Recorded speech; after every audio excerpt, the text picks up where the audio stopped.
Hey math kids, today we're going to use Geogebra again. I just drug this in from my desktop, and we're going to talk about how to determine the scale factor using the methods that we've learned for dilation.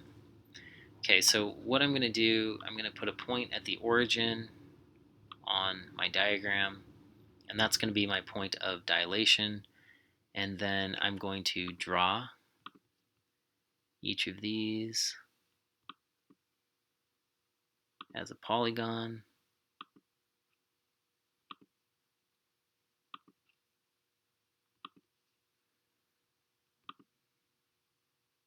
Okay, now I have everything that I need in my diagram. If you need to fix anything, like this one I think needs to be a little bit better. Oh, those ones look good. Okay, you can always use this cursor tool. Now I'm going to select the picture and just delete it. So now we're only dealing with the things in GeoGebra. I can already see that some of my angles are not actually right angles, and so that's going to affect it just a little bit, but we'll, yeah, we will just kind of deal with that. All right, now I also don't need this A and B. They're not really a part of it. And so what I'm going to do is I'm just going to measure distances. Now, if I was doing this on a piece of paper, once again, I'll just kind of show you this. I would draw a segment from here to here, measure it, and then draw a segment from here to here, measure it, and then see what I would need to multiply the small one by to make the big one. Okay. Now on GeoGebra, you actually don't need to draw anything to get those. But actually, it wouldn't hurt to do it. Oops, I didn't mean to do that. So let's get rid of this. Okay. Draw another one from C to I. And then we're going to go C to D. And then C to H. Okay.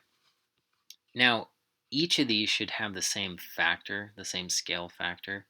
So we're going to go over here. Where is it? Right here. Distance, length. So I'm going to measure the outside one first. So I'm going to go C to D. Then I'm going to go C to H. And depending on what that factor is, we'll open up a calculator and see what it is. So we could do like a guess and check, or we could just take the big one and divide it by the small one. That gives us a factor close to 3. So my guess is in the original one it was supposed to be 3. But let's test the other line segments. So now I'm going to go C to E and C to G. C to E, C to G.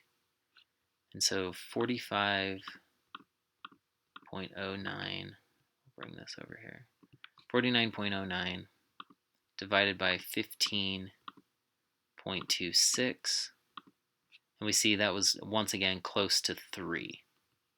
Okay, just for good measure, let's do the last one. So actually, let me move these out of the way. Okay, so go back to our distance tool. We go C to F, then we go C to I, and we can see that that's pretty similar to this, 100 divided by about 30 something. Okay, so let's try it again. So we're going to say 100.24 divided by 36.99. We see that that's 2.7. Now, these aren't exact, and if these were perfectly similar triangles, if I was able to draw it perfectly, they should all give you the same number. I feel confident, though, saying that the the scale factor for this situation is a 3. So if you need additional help, please come to Math Lab. Until then, calculator.